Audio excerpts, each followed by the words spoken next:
No me engañó con otro, simplemente decidió irse sin decirme. La primera vez que sentí que algo no encajaba fue un martes por la noche, cuando ella llegó más tarde de lo habitual y dejó las llaves sobre la mesa sin mirarme. No dijo nada extraño. No hizo nada evidente. Pero el silencio entre nosotros duró un segundo más de lo normal, y ese segundo se quedó suspendido en el aire como una advertencia que todavía no sabía interpretar. Me llamo Daniel y llevaba 8 años con Valeria. 8 años de una relación que, vista desde afuera, parecía sólida. Vivíamos juntos, compartíamos gastos, planes, rutinas. No éramos una pareja perfecta, pero nunca lo intentamos ser. Lo nuestro se había construido sobre la constancia, no sobre la intensidad. Por eso me costó tanto aceptar que algo estuviera cambiando. Valeria siempre fue organizada, metódica. Le gustaba tener el control de las cosas pequeñas, horarios, pagos, listas. Yo era más flexible. Nos complementábamos bien. Durante años, esa dinámica funcionó sin fricciones. Hasta que dejó de hacerlo. Esa noche no pregunté por qué había llegado tarde. No porque no me importara, sino porque no quería sonar desconfiado. Cenamos casi en silencio. Ella miraba el teléfono con más frecuencia de lo habitual. Yo fingía no notar nada. Estoy cansada, dijo antes de irse a dormir. Yo también, respondí. No era verdad. Yo estaba inquieto. Los días siguientes empezaron a acumular detalles difíciles de ignorar. Valeria se volvió más reservada con su tiempo. Ya no compartía con naturalidad como había sido su día. Respondía con frases cortas, cerradas, como si cada conversación tuviera un límite invisible. Intenté compensarlo acercándome más, proponiendo planes, recuperando rutinas. Ella aceptaba, pero sin entusiasmo, como si estuviera presente solo por compromiso. Una tarde le pregunté si todo estaba bien entre nosotros. Claro que sí, respondió. ¿Por qué lo preguntas? Te siento distante, dije. Diferente, suspiró. Estás exagerando, respondió. Solo tengo muchas cosas en la cabeza. Quise creerle. Me repetí que las relaciones largas pasan por etapas, que no todo silencio significa un problema, pero algo dentro de mí empezó a incomodarse con esa explicación. Semanas después, noté que había empezado a guardar su celular con más cuidado. No lo dejaba sobre la mesa como antes. Lo llevaba incluso al baño. Nunca había sido celosa de su privacidad, ni yo de la mía. Ese cambio, por pequeño que fuera, me llamó la atención. No dije nada. El primer golpe real no vino de ella, sino de un comentario ajeno. Un compañero de trabajo me preguntó, casi en broma, si ya había aceptado la decisión. ¿Qué decisión? Pregunté. Dijo. Pensé que ya lo sabías. Olvídalo. No insistí, pero esa frase se me quedó dando vueltas todo el día. Esa noche volví a preguntarle a Valeria si había algo que quisiera decirme. Me miró con una mezcla de cansancio y paciencia forzada. Daniel, de verdad, dijo.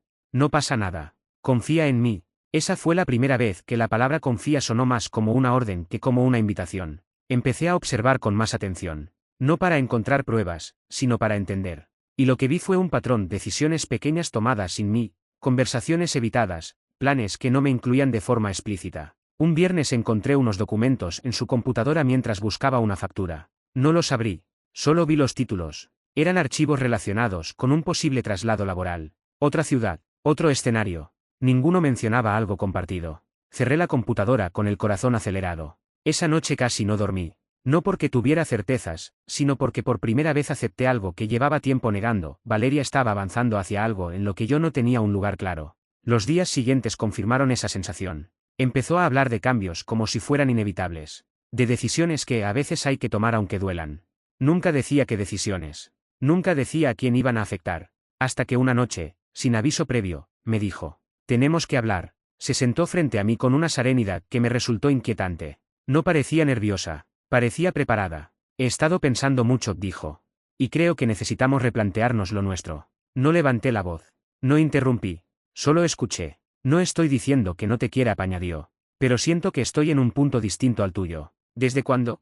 Pregunté. Desde hace tiempo, respondió. Solo que ahora ya no puedo ignorarlo. Ahí entendí que no estaba improvisando. Que esa conversación no era un impulso. Era el final de algo que ella ya había procesado en silencio. ¿Y yo cuándo iba a enterarme? Pregunté. No respondió de inmediato. Ahora, dijo finalmente. Esa noche no terminó con una ruptura definitiva. Terminó con una certeza incómoda. Mientras yo seguía viviendo en la relación que creía compartida, Valeria llevaba tiempo caminando sola hacia otro destino. Y lo peor no era que quisiera irse. Lo peor era descubrir que había estado preparándose para hacerlo sin mí. Después de esa conversación, la casa dejó de sentirse como un lugar compartido. No hubo gritos ni reproches inmediatos. Valeria se levantó, dijo que necesitaba pensar y se encerró en el dormitorio.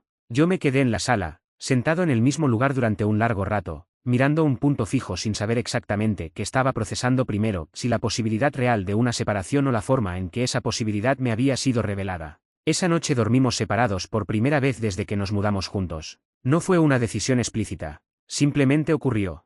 Yo me quedé en el sofá, con una manta que olía a detergente y a costumbre, y ella cerró la puerta del cuarto con cuidado, como si temiera hacer ruido. Al día siguiente actuamos como dos personas educadas que comparten un espacio por obligación. Nos saludamos. Hablamos lo justo. Evitamos mirarnos demasiado. Cada gesto estaba cargado de una tensión silenciosa que ninguno quiso romper. Yo necesitaba entender. No solo saber qué estaba pasando, sino desde cuándo y por qué había quedado fuera del proceso. Porque lo que más me dolía no era la idea de que Valeria quisiera algo distinto, sino descubrir que llevaba tiempo avanzando hacia ese algo sin decirme nada. Intenté retomar la conversación esa misma noche. ¿Qué significa replantearnos lo nuestro? Le pregunté.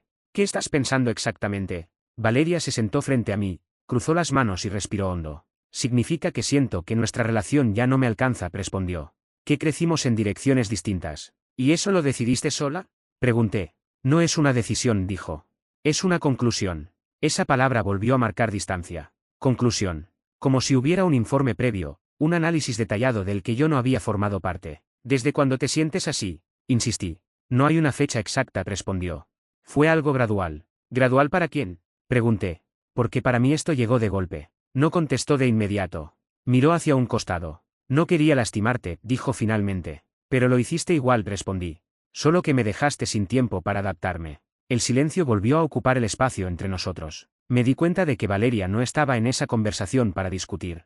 Estaba para informar. Y esa diferencia lo cambiaba todo. Los días siguientes confirmaron esa sensación. Ella empezó a pasar más tiempo fuera. Decía que necesitaba despejarse. Yo me quedaba en casa, rodeado de una normalidad que ya no existía. Cada objeto parecía recordarme que algo se estaba rompiendo sin hacer ruido. Una tarde decidí revisar el calendario compartido que todavía usábamos. Había fechas bloqueadas que no reconocía, días marcados como ocupado, sin más detalles. Coincidían con momentos en los que yo había pensado que estaba trabajando hasta tarde. Esa coincidencia me incomodó más de lo que esperaba. No le pregunté de inmediato. Empecé a observar, a escuchar con atención, a unir piezas. Noté que Valeria hablaba cada vez menos del presente y más del futuro, pero no de nuestro futuro. Hablaba en singular, de proyectos personales, de cambios necesarios, de decisiones que, según ella, no podían esperar. Siento que si no hago esto ahora, me voy a arrepentir, me dijo una noche. ¿Hacer qué? Pregunté.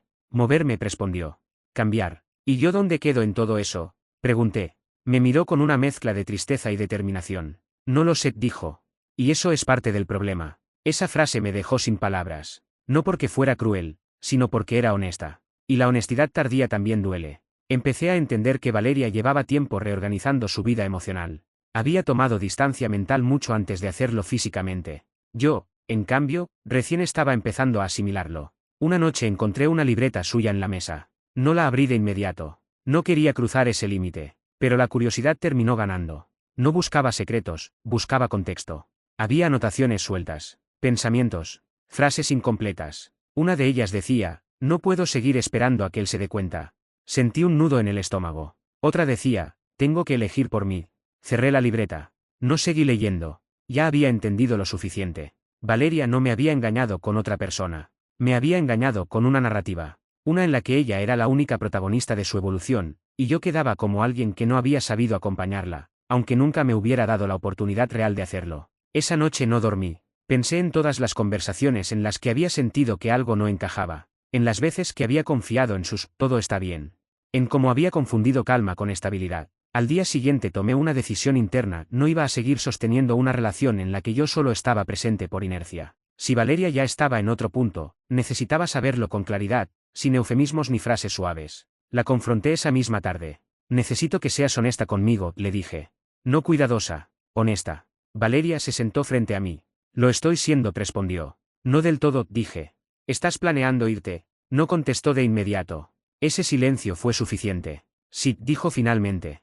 No hoy, no mañana, pero sí. Sentí que algo dentro de mí se acomodaba, aunque doliera. Al menos ahora tenía una verdad completa. ¿Y mientras tanto? Pregunté. ¿Qué somos? No lo sé, respondió. No quiero apresurar nada. Yo no quiero seguir siendo una pausa cómoda, dije. Una etapa intermedia. Valeria bajó la mirada. Nunca fue mi intención usarte, dijo. Pero lo hiciste, respondí. Al decidir sola y dejarme esperando. Esa noche hablamos durante horas. No para arreglar nada, sino para entender hasta dónde había llegado la distancia. Descubrí que Valeria llevaba meses preparándose emocionalmente para irse, que había buscado oportunidades, que había imaginado escenarios en los que yo no aparecía. No era una traición impulsiva, era una salida planificada. Cuando terminamos de hablar, ya no quedaban dudas, solo quedaban decisiones por tomar. Y aunque todavía no había un final oficial, entendí algo con claridad: cuando una persona empieza a construir su futuro en silencio, la relación ya está viviendo tiempo prestado. Después de esa confesión, nada volvió a ser ambiguo. Doloroso, sí; incómodo, también. Pero ambiguo, no. Valeria había dicho en voz alta lo que llevaba meses construyendo en silencio, y aunque la verdad llegó tarde, llegó completa. A partir de ese momento, la convivencia se transformó en una espera incómoda, como si ambos supiéramos que algo iba a terminar, pero ninguno quisiera ser el primero en empujar la última ficha. Seguimos viviendo bajo el mismo techo durante algunas semanas más. No por esperanza, sino por logística. Teníamos responsabilidades compartidas, contratos, rutinas difíciles de desarmar de un día para otro. Sin embargo, emocionalmente ya estábamos en habitaciones distintas, incluso cuando compartíamos el mismo espacio. Valeria empezó a mostrarse más abierta, casi aliviada, como si haber dicho la verdad le hubiera quitado un peso de encima. Yo, en cambio, me sentía atrapado en una etapa intermedia. Ya no estaba en la relación que creía tener, pero todavía no había salido de ella por completo. Cada mañana me despertaba con una mezcla de lucidez y tristeza. Lucidez porque ahora entendía muchas cosas que antes no cerraban. Tristeza porque esa comprensión llegaba cuando ya no servía para salvar nada. Empecé a notar detalles que antes había pasado por alto. Conversaciones que ella había tenido conmigo meses atrás y que ahora cobraban otro sentido. Comentarios sobre sentirse estancada. Frases sobre necesitar algo distinto. En ese momento las interpreté como reflexiones normales. Ahora entendía que eran despedidas anticipadas. Una noche, mientras cenábamos, Valeria me habló de una posible oferta laboral en otra ciudad. No lo hizo como una consulta. Lo hizo como una información. Todavía no está confirmado, dijo, pero es una buena oportunidad. ¿Y cuándo pensabas decírmelo?, pregunté. Ahora, respondió. Justamente ahora. Asentí. No porque me pareciera bien, sino porque ya no tenía sentido discutir el orden de las cosas. Ese orden nunca me había pertenecido. ¿Eso significa que te vas?, pregunté. Sí, respondió. Probablemente en un par de meses.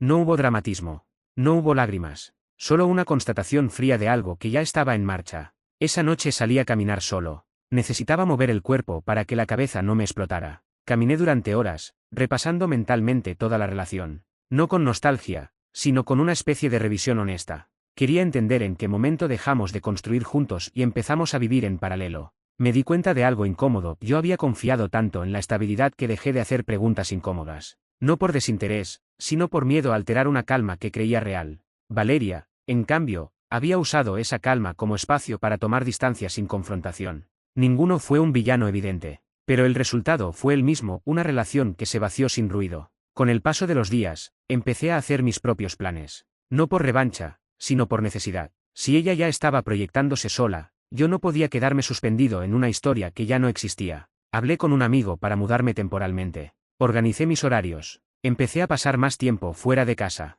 No para evitarla, sino para recuperar una sensación de autonomía que había perdido sin darme cuenta. Valeria notó el cambio. Te siento distante, me dijo una tarde. La miré con una mezcla de cansancio y claridad. Lo estoy, respondí. Porque ya no somos lo mismo. No discutió. Asintió. Creo que, en el fondo, agradeció que yo también empezara a moverme. Un domingo por la mañana, mientras tomábamos café, me dijo algo que terminó de cerrar el ciclo para mí. Nunca quise que te enteraras así, dijo.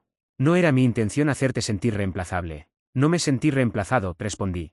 Me sentí postergado. Y eso duele distinto. Guardó silencio. Cuando una persona empieza a planear sola, continué, la relación ya dejó de ser un espacio compartido. Solo que uno de los dos todavía no lo sabe. Valeria bajó la mirada. Lo siento, dijo. No respondí de inmediato. No porque no aceptara la disculpa, sino porque entendí algo importante: una disculpa no siempre repara. A veces solo confirma que el daño fue real. Esa semana decidimos poner una fecha concreta para separarnos físicamente. No hubo drama. No hubo peleas. Fue una conversación práctica, casi administrativa. Y eso, curiosamente, fue lo que más me impactó. 8 años reducidos a decisiones logísticas. La última noche que dormimos bajo el mismo techo fue silenciosa. Cada uno en su habitación. No hubo despedida formal. No hubo palabras finales. Solo una sensación compartida de cierre inevitable. A la mañana siguiente, Valeria se fue temprano. Escuché la puerta cerrarse. No la seguí. No miré por la ventana. Me quedé sentado en la cama, respirando hondo,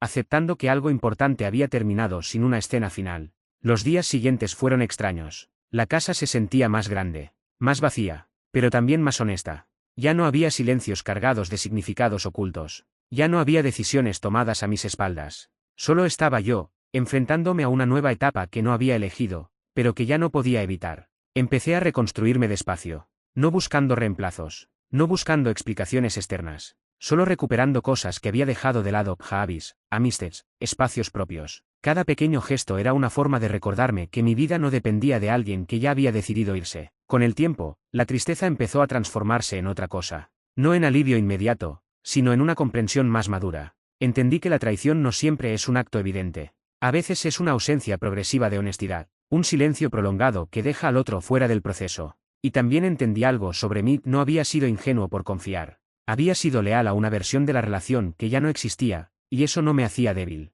El final todavía no había llegado oficialmente. Faltaba la conversación definitiva, el cierre explícito, la decisión verbalizada. Pero ya sabía que ese final no iba a cambiar nada esencial. Porque cuando alguien se va en silencio durante meses, la ruptura real ocurre mucho antes de decir adiós. El cierre no llegó como una explosión, sino como una aceptación lenta. No hubo una última gran conversación cargada de dramatismo. Lo que hubo fue algo más incómodo: la certeza compartida de que ya no tenía sentido seguir llamando relación a algo que llevaba tiempo funcionando como una despedida prolongada. Valeria volvió una tarde para recoger las últimas cosas. Yo estaba en casa. No lo planeé así, simplemente ocurrió. Nos saludamos con educación, como dos personas que ya no saben bien qué lugar ocupan en la vida del otro. Solo me falta esto, dijo señalando una caja pequeña. Tómate tu tiempo, respondí. La observé moverse por la casa con una familiaridad que ya no me pertenecía. Cada paso suyo era un recordatorio de todo lo que habíamos compartido y de todo lo que ya no íbamos a compartir jamás. Sin embargo, no sentí el impulso de detenerla. No sentí ganas de pedirle que se quedara. Cuando terminó, se quedó de pie frente a mí, como esperando algo. Supongo que esto es todo, dijo. Sí, respondí. Supongo que sí. Hubo un silencio breve. No incómodo, pero definitivo. Quiero que sepas que nunca quise hacerte daño, añadió. La miré con calma, sin enojo, sin ironía. Lo sé, respondí. Pero hay daños que no necesitan mala intención para existir. Asintió. No intentó defenderse. Te deseo lo mejor, dijo antes de irse. Igualmente, respondí. Cerré la puerta y apoyé la mano sobre la cerradura unos segundos. No lloré. No en ese momento. Sentí algo distinto, una mezcla de cansancio y alivio. Cansancio por todo lo que había sostenido sin saberlo. Alivio porque, por fin, ya no tenía que hacerlo. Los días siguientes fueron silenciosos, pero no vacíos. Me descubrí haciendo cosas simples con una atención nueva. Preparar café, ordenar un cajón, salir a caminar sin rumbo. Cada gesto cotidiano era una forma de volver a habitar mi propia vida sin la expectativa constante de adaptarme a los silencios de otra persona. Con el tiempo, empecé a entender la dimensión real de lo que había pasado. Valeria no me había dejado de amar de un día para otro. Se había ido retirando poco a poco, mientras yo seguía comprometido con una versión de la relación que solo existía para mí. Esa asimetría fue la verdadera traición. No hubo otra persona involucrada. No hubo engaños clásicos. Lo que hubo fue una toma de decisiones unilateral disfrazada de proceso interno. Y eso, aunque menos visible, duele igual o más. Algunas personas me preguntaron si no habría sido mejor que me lo dijera antes. La respuesta era obvia. Pero con el tiempo entendí algo más profundo. Ella me lo dijo a su manera, solo que yo no quise escucharlo. No porque fuera ingenuo, sino porque confiaba en que el silencio no podía ser una forma de abandono. Aprendí que sí puede. Meses después, Valeria ya vivía en otra ciudad. Su vida avanzó. La mía también, pero a otro ritmo. No sentí la necesidad de reemplazar nada de inmediato. No buscaba llenar un vacío, sino entenderlo. Darle nombre. Aceptarlo. Hubo noches en las que la soledad pesó. No lo niego. Momentos en los que extrañé la rutina compartida, las conversaciones triviales, la sensación de compañía. Pero nunca extrañé la incertidumbre. Nunca extrañé esa sensación de estar caminando detrás de alguien que ya había decidido irse. Con el tiempo, recuperé algo que no sabía que había perdido: la tranquilidad de saber dónde estaba parado. De no tener que interpretar gestos ni silencios. De no sentirme un invitado en mi propia relación. Un día, hablando con un amigo, resumí todo en una frase que salió sin pensar. No me dejó cuando se fue. Me dejó cuando empezó a planear sin mí. Esa frase se quedó conmigo. Hoy puedo decir que no guardo rencor. No porque todo haya sido justo, sino porque entendí que aferrarme al resentimiento solo me mantendría atado a una historia que ya no me pertenecía. Preferí quedarme con la lección. Aprendí que el compromiso real no es permanecer, sino incluir. Que el amor no se mide por cuánto tiempo llevas con alguien, sino por cuánta verdad compartes mientras estás ahí. Y que cuando una persona empieza a tomar decisiones importantes en soledad, la relación ya no es un espacio compartido, aunque todavía se viva bajo el mismo techo. Si algún día vuelvo a amar, será desde otro lugar. No desde la vigilancia ni desde el miedo, sino desde la claridad, sabiendo que el silencio prolongado también comunica. Y que tengo derecho a preguntar, a incomodar, a exigir presencia real. No perdí una relación. Perdí una narrativa falsa en la que yo creía estar acompañado cuando, en realidad, ya caminaba solo. Y aceptar eso, aunque dolió, fue el primer paso para volver a elegir mi propia vida sin esperar a que alguien más decidiera por mí.